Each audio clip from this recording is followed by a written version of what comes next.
A las 9 de la mañana seguimos en Desayunos Informales. Vamos con la próxima charla. Sí, como ustedes saben, Jimena Pardo asumió días atrás como presidenta del Banco de Previsión Social. En el acto de asunción, la economista marcó algunas prioridades de la gestión interna del organismo, como por ejemplo mejorar la atención y la respuesta a los usuarios del BPS. También apoyó la necesidad de que exista un diálogo social amplio, lo que ya anunció el gobierno, para estudiar el actual sistema de seguridad social y las reformas. Para hablar de todo esto y algunas cosas más, ya recibimos en nuestra mesa a Jimena Pardo, presidenta del BPS. Bienvenida, muchas gracias por estar acá. Muchas gracias por la invitación, como siempre. Gracias por Bienvenida. venir. Bueno, para empezar, ¿con qué BPS te encontraste? Como siempre, el BPS es un instituto súper potente, con una capacidad impresionante de llegar a la gente y a todo el país. Pero es un BPS con muchos desafíos.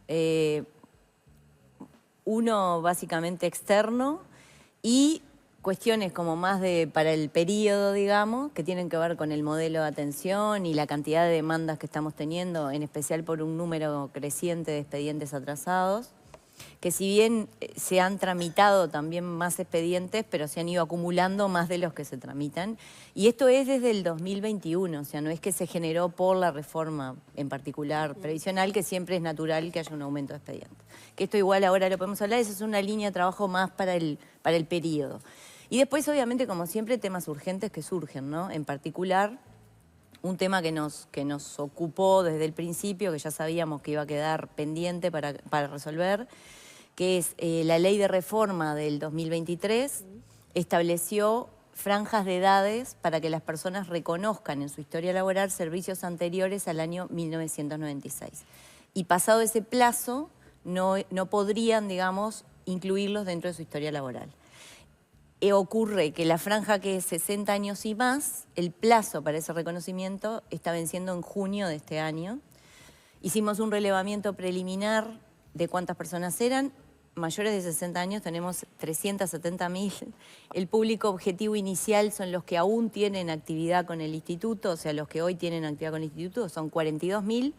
Operativa, o sea, hoy tienen actividad marcada. Lo que no quiere decir que sean los únicos, ¿no? O sea, de nuevo, hay diferentes grupos. Pero bueno, este era un tema urgente a resolver por digamos, el plazo se vencía, entonces la propia ley, que es el artículo 219 de la ley 20.130, permite, con iniciativa del BPS y con el fundamento debido, que es un tema de capacidad operativa de atender ese número de personas y comunicarse con ellas en el plazo que nos queda, pedirle al Ministerio de Trabajo por decreto la extensión del plazo, que es lo que vamos a hacer en el próximo directorio, que es el próximo miércoles. Esto ya está acordado con el Ministerio de Trabajo, que por supuesto entendió el fundamento y lo comparte, así que no va a haber problema. Va a haber una prórroga, digamos. Entonces lo que vamos a estar pidiendo es una prórroga de 1 año para estas personas de 60 años y más. Me da la impresión, capaz que es desinformación mía, pero que esto no ha estado tan arriba de la mesa, con lo cual si el plazo se vencía, había un montón de personas que probablemente querrían hacer ese trámite y ya les iba a expirar el plazo para hacerlo. Pero es que además muchas veces tiene que ver con la capacidad operativa que tiene el propio instituto de ser proactivo en avisarles. Entonces, ese es el tema que uno tiene que considerar justamente cuando balancea la situación. Entonces, cuando vos me decís, ¿con qué instituto te encontrás? Bueno, me encuentro con un instituto con un funcionariado muy comprometido, eso hay que decirlo, también con mucha necesidad de ser escuchado, porque son los que están teniendo contacto con la gente, los que están teniendo las dificultades, porque a nadie le gusta recibir una persona que viene en una situación crítica a veces o que viene enojada porque su trámite está atrasado. Sí. Y con mucha necesidad de aportar, que es necesario, porque son los que atienden a las personas, en el proceso de atención, o sea, en las mejoras en el proceso de atención. Eso de las mejoras del proceso de atención, que fue una de tus prioridades en el discurso, ¿vos considerás que esta cantidad de funcionarios que tenés en el BPS es suficiente? O sea, lo que hay que cambiar es el modelo de atención, ¿o necesitas más gente? Para contestarte primero la última parte, todavía nosotros no tenemos un número dimensionado de cuánta gente vamos a necesitar y o sea, con qué formación o con qué especificidad. Por ejemplo, si yo ya sé que tengo necesidad de personas con perfil legal. ¿Sí? Abogados. Exacto. No sé todavía si las puedo conseguir adentro, ¿sí? Sé que tengo necesidad de personas con más formación para el estudio de trámites. Ahora, hoy un número de personas que necesito y con qué formación no lo tengo, entre otras cosas, porque esto es bajar ese lineamiento a toda la organización de vamos a trabajar en esta línea, de que toda la persona que haga un trámite en el BPS pueda tener una respuesta en un tiempo razonable y una respuesta que se simplifique en términos de entendimiento, ¿sí? Que sea más empática. Yo a veces te puedo decir, bueno, su jubilación por incapacidad fue denegada porque usted no llega al baremo. La gente no tiene por qué saber, no entiende, te pide, pero ¿por qué si yo realmente tengo una incapacidad? Entonces es necesario tener una respuesta empática, decimos nosotros. En eso el instituto tiene cosas que ha trabajado y que se pueden rescatar. Tiene un proyecto muy interesante que se llama Derecho a Entender, que tiene antecedentes en otros países del mundo. O sea, no es que partimos de cero. Pero entonces, en este sentido, lo que sí tengo es un desafío de mejorar el modelo de atención que se implantó en los últimos 5 años, que básicamente, para que se entienda, dividió en 2 grandes áreas. Una primera, que es funcionarios que reciben a las personas, reciben el trámite con una tarea más administrativa y más estandarizada. Y funcionarios que están como en la parte, digamos, que se llama back, o sea, de atrás, que en realidad lo que hacen es estudiar el trámite, tienen como una capacidad técnica de resolver el proyecto, digamos. ¿Qué fue lo que pasó acá? Este modelo de atención, que no es necesariamente todo malo, por ejemplo, incluyó herramientas que permiten imprimir un recibo en forma sencilla mediante un tótem, eso está bien, pero sí produjo un embudo de la cantidad de expedientes. Yo hoy les decía, desde el 2021 el número de expedientes viene creciendo. En las 2 áreas que tienen que ver con trámites de prestaciones, en una más que se duplicaron y en la otra casi se duplicaron. Y esto tiene que ver con que por más que se procesaron más expedientes, este modelo de atención básicamente lo que hizo fue permitir una agenda más rápida de las personas. Antes las personas no conseguían agenda, pero ahora consiguen agenda inmediatamente, pero el embudo se trasladó a la capacidad de estudiar el expediente. Y esto básicamente tiene relación con que este proyecto no tuvo un presupuesto propio y también con falta de funcionarios en esta parte como del trámite más especializado a nivel técnico. Entonces, ¿qué número de funcionarios me faltan? Es una cosa que tengo que estudiar en el conjunto cuando esta línea estratégica se baje, hagamos programas y proyectos, veamos los recursos que tenemos, y no solo funcionarios, sino la necesidad de rearmar procesos, mejorar cosas que se pueden mejorar, que tienen que ver con distribuir recursos diferentes, y también, por ejemplo, con cómo tenemos o nos podemos apoyar en las aplicaciones informáticas, ¿no? Entonces, esa es una cuestión que vamos a empezar a estudiar, es bien compleja, y obviamente además el BPC tiene muchísimas áreas, no solo esta, y eso va a requerir un proceso que nos va a llevar hasta la eventual confección del presupuesto, que calculo que sería alrededor de julio. Pero entiendo esto implica necesariamente un cambio nuevo en el modelo de la atención o de la gestión de la atención, o podría implicar, bueno, en realidad esto está bien pensado, pero faltó fortalecer la parte de atrás y hay que seguir el mismo modelo, pero fortaleciendo la parte de atrás. Mira, 2 cosas. La primera es, estamos haciendo un análisis crítico del modelo, va a requerir ajustes, no sé cuáles. Y entre otras cosas no sé cuáles porque el análisis que tenemos, o sea, nosotros subimos hace una semana y un día, ¿no? Venimos trabajando hace 2 meses, pero lo que no nos ha sido posible por ahora y lo que queremos hacer es hablar directamente con las personas que atienden al público, en especial en las dependencias y sucursales del interior. En todos los lugares tenemos realidades distintas. Hay lugares donde, como mínimo, la normativa establece que tenemos que tener 2 funcionarios, en algunos hasta estamos teniendo 1. Entonces, nosotros tenemos un análisis primario, pero nos falta hacer un análisis más con el equipo de gestión y después también hablar con las personas que son las que atienden. Entonces, realmente esa idea de qué tanto hay que ajustar esto, si es un retoque o si es un cambio total, lo vamos a hacer, digamos, atendiendo todo lo que hay que atender, que entre otras cosas es escuchar los que trabajan en esto, cuáles son las mejoras que ellos detectan. ¿Cuál es la evaluación que tenés respecto al presupuesto que tiene asignado? Le llamás el instituto, no le decís el banco. Bueno, en realidad es un instituto de previsión social, se llama Banco de Previsión Social, que es su nombre y creo que todo el mundo lo identifica. Sí. ¿Qué evaluación tenés del presupuesto que manejas? Bueno, en realidad todavía no tengo una evaluación, lo estamos... tenemos los números del año pasado y bueno, ahora vamos a hacer el proceso de estudio del presupuesto que tenemos y el que necesitamos, digamos. Y en relación a la asistencia financiera que recibe para hacer frente a las distintas obligaciones. Bueno, lo que pasa es que la asistencia financiera, viste que ahora acaba de salir en los estados financieros del año pasado, en realidad es un tema complejo analizar la asistencia financiera, porque la asistencia financiera neta es descontado recursos que están asignados, por ejemplo, tributos específicamente asignados. Entonces, si tú miras, este año bajó, fueron unos 186 millones de dólares. Obviamente, por otra parte, tú tenés los recursos afectados, que está perfecto, o sea, están afectados por ley, pero también son recursos públicos que se vuelcan al banco, y que fueron alrededor de unos 3.100 millones de dólares, digamos, de impuestos afectados. Entonces, digamos, me gustaría, este es un tema delicado, creo que hay que tener, de nuevo, me parece que las autoridades del banco lo que tenemos que hacer ahora es dimensionar el presupuesto en función de lo que necesitamos hacer para atender bien a la gente. Que obviamente, y esto también quiero ser clara porque la honestidad lo corresponde, nosotros nos estamos encontrando con una cantidad de necesidades de las personas de ser atendidas, desde trámites muy sencillos hasta trámites muy complejos, cosas que fueron denegadas, cosas que están en trámite, mucha capacidad de necesidad de atención, mucha demanda de necesidad de atención. Entonces nosotros vamos a trabajar denodadamente en eso, pero también nos gusta decir es que es una tarea titánica y compleja. Me gustaría hacerte una pregunta bien concreta sobre, porque va a haber un diálogo social y se va a analizar los cambios a la ley 20.130, pero, y esto va a ser parte de eso. Muchas veces escuchamos personas que dicen, bueno, me sacaron tal prestación, no me dan ya lo que tenía antes, que era tal cosa.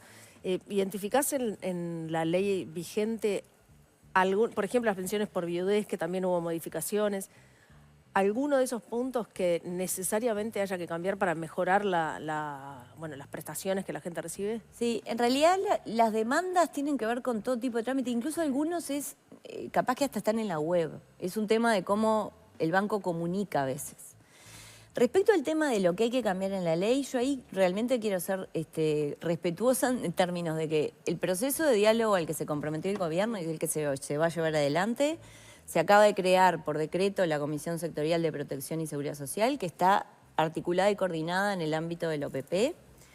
Esa comisión tiene un comité ejecutivo y tiene un plenario. Uno de los cometidos de esa comisión, que es algo que va a funcionar a lo largo de todo el periodo, uno de sus principales cometidos inicial es el armado de la estructura para posibilitar el diálogo social. Que ya está definido que no sea solo un tema de lo que está comprometido en jubilaciones y pensiones, claro, sino que abarque cuidados y abarque infancia. O sea, que mire la matriz de protección social a lo largo del ciclo de vida de las personas.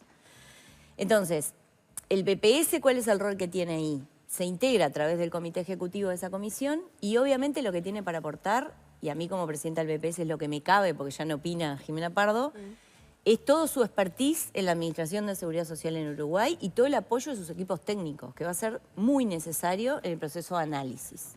Y después, en la implementación, que no es nada menor. Entonces, acá lo que es importante, y yo lo remarco siempre, no es un tema de huirle a la pregunta, porque está bien que uno pregunte por cambios específicos y por lo que está comprometido, cómo se va a diseñar.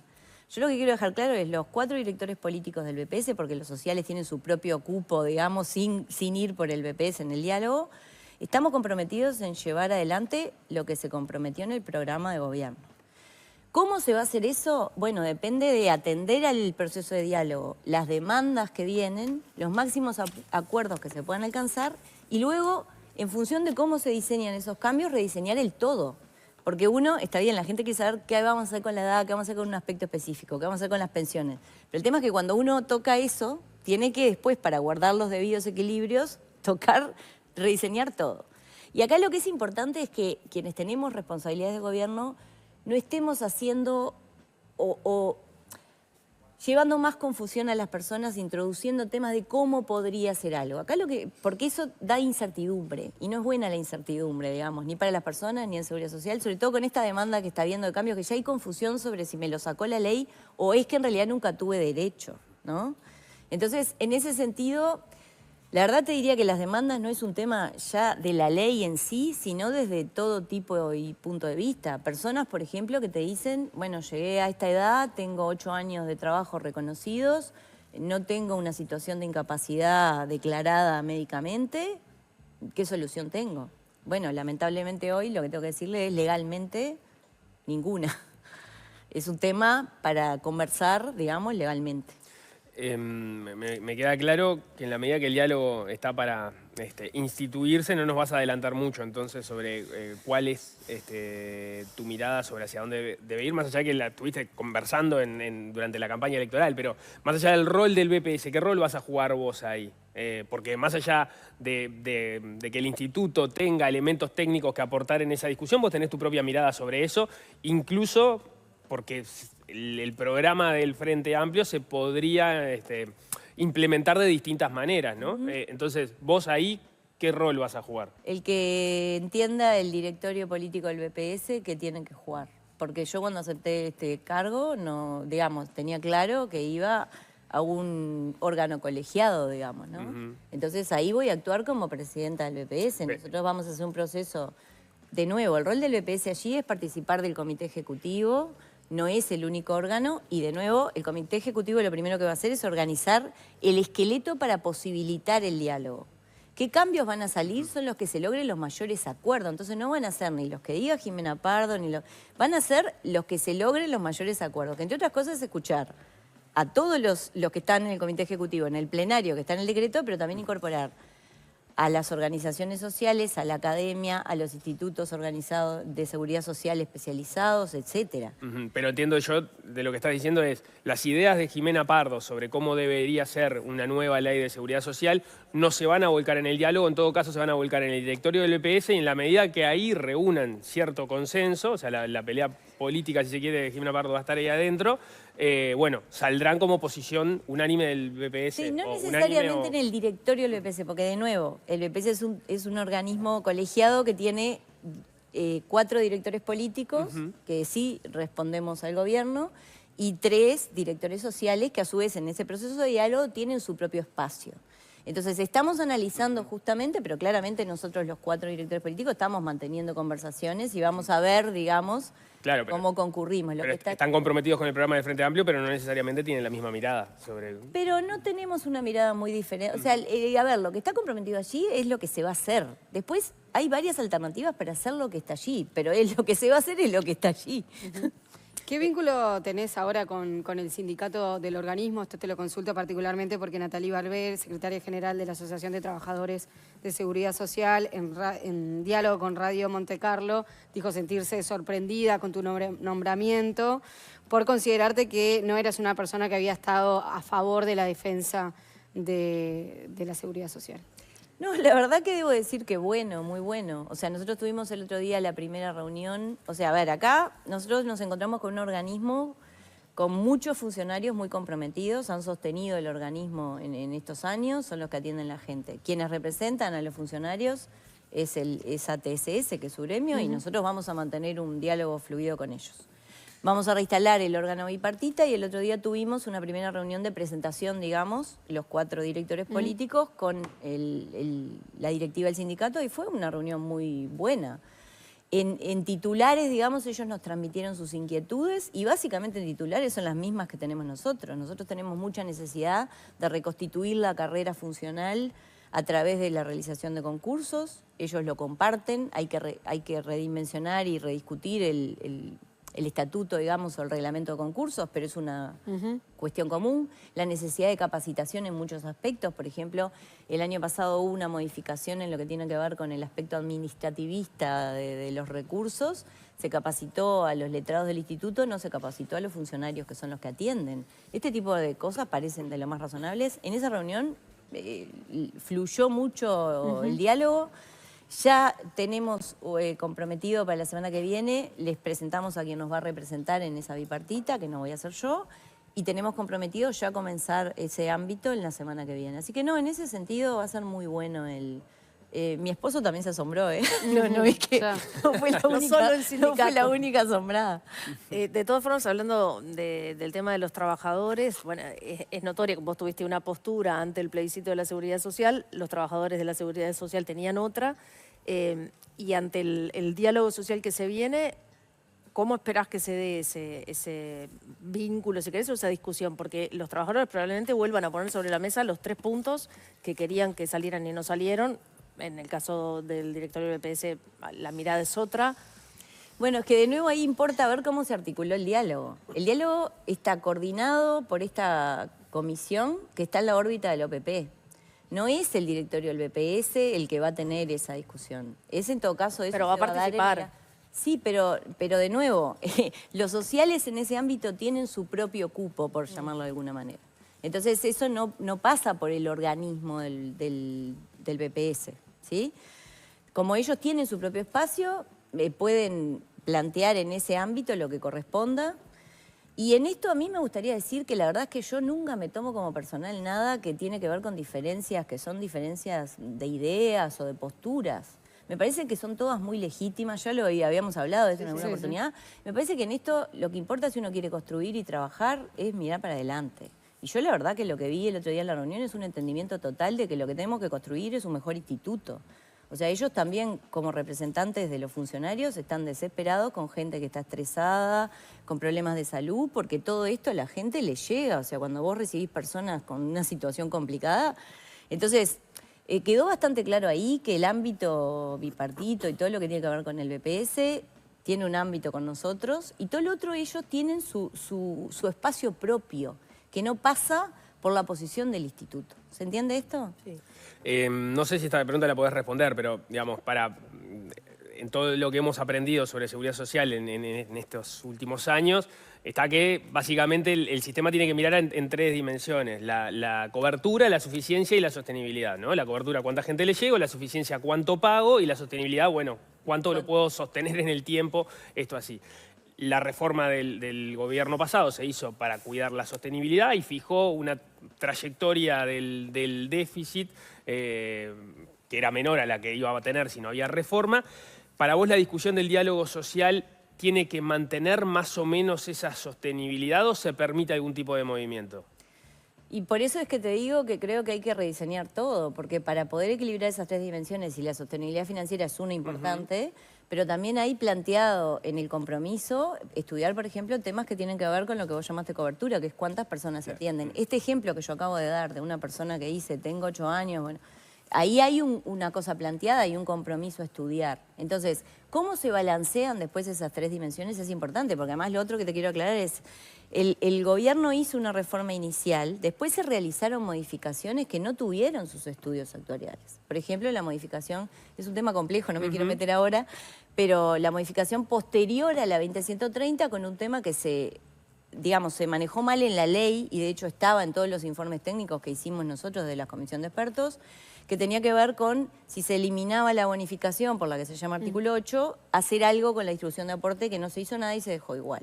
Eso provocó una modificación posterior en otra ley, que también fue un parche, ese no tuvo su estudio actuarial, y bueno, después ahora tenemos todo un tema de en cómo se implementó el asesoramiento. Pero digo... Esto es lo de los cuarentones. Exacto, que ahora se llaman los cuarentones, pero en realidad tiene que ver con esto. Entonces, todo eso va a haber que buscarle una solución.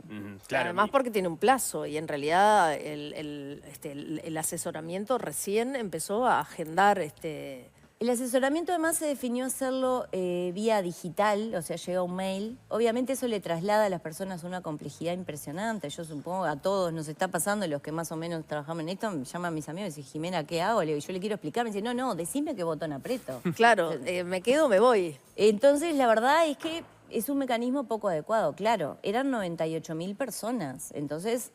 Ahí de nuevo, es un tema bajo estudio, porque además no son solo esas 98.000 que son las que se agendaron. Nosotros advertimos este problema ya desde el inicio, entonces no son solo las 98.000 que se agendaron, hay un problema más allá de esas 98.000 que también va a haber que estudiar. O que sea, tenemos tiempo, o sea, no es que... Podrían tomarse decisiones que reviertan eso. Por ejemplo, que el plazo que en determinado momento corría le sacaba la posibilidad a quien no se había atendido de hacer una modificación para ver qué opción le convenía quien más. tome la decisión ahora no es que se va a perjudicar, pero lo que digo es que aunque no la tome, o a personas que pueden no haberse agendado, es un tema que tiene que estar bajo estudio porque es un problema de diseño que quedó en la ley original, que el parche posterior no lo arregló, que bueno, está generando todos estos ruidos. Mi pregunta era, en relación al tema de la sostenibilidad, entiendo que si vos tocas alguna de las variables, tocas la variable sostenibilidad, si mejorás la cobertura vas a empeorar la sostenibilidad. Si la meta iba a ser mantener más o menos la sostenibilidad en la que estábamos ahora o no, porque eso implica que, bueno, de repente si tocas la cobertura, tocas la suficiencia para dejar igual la sostenibilidad, etc. Sí. Yo, dos cosas, ahí quiero ser bien clara. Lo primero es la prioridad, y creo que eso es lo que tenemos que tener todos en la cabeza, es que el país crezca. O sea, si nosotros no logramos un proceso de crecimiento sostenido, no es que no hay posibilidad de articular estas tres dimensiones, hay muchas cosas que no hay posibilidad. Entonces, el gobierno tiene una agenda en muchos temas, entre otras, en el tema crecimiento económico, que bueno, obviamente no es mi ámbito directo de actuación, pero que es bien importante para responder esto que vos me estás diciendo. Es como, ¿qué tanto va a pesar ahí? Bueno, es distinto si tú tenés un PIB que crece al 3% anual que si tenés un PIB que crece al 1%, en términos de largo plazo. Y lo otro que también es interesante ahí es entender que, bueno, cómo se articulan estas cosas, ahí de nuevo el proceso que se buscó es bien interesante porque no estamos mirando solo la previsión social en lo que hace a jubilaciones y pensiones, sino que estamos mirando toda la matriz a lo largo de todo el ciclo de vida de las personas. Entonces, cuando vos me decís la sostenibilidad financiera, yo te digo, perfecto, de todos los programas, no solo del de jubilaciones y pensiones.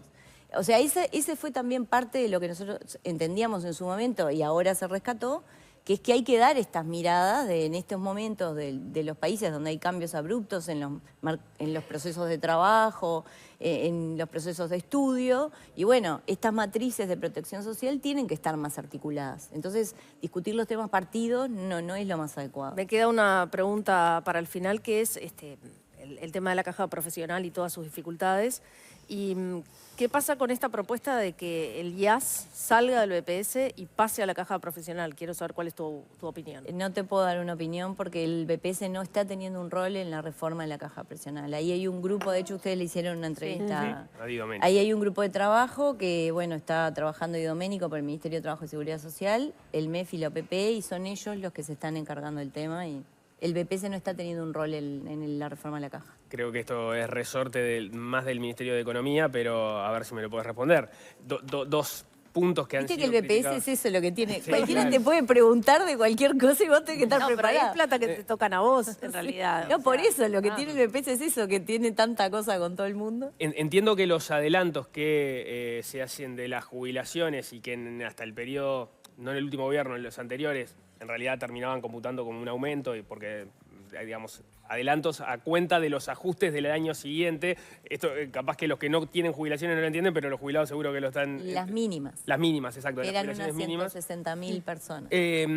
Eso va a volver a ser como fue en los últimos gobiernos del Frente Amplio. Hay un compromiso del Frente Amplio de seguir con el proceso de aumento de las pasidades mínimas.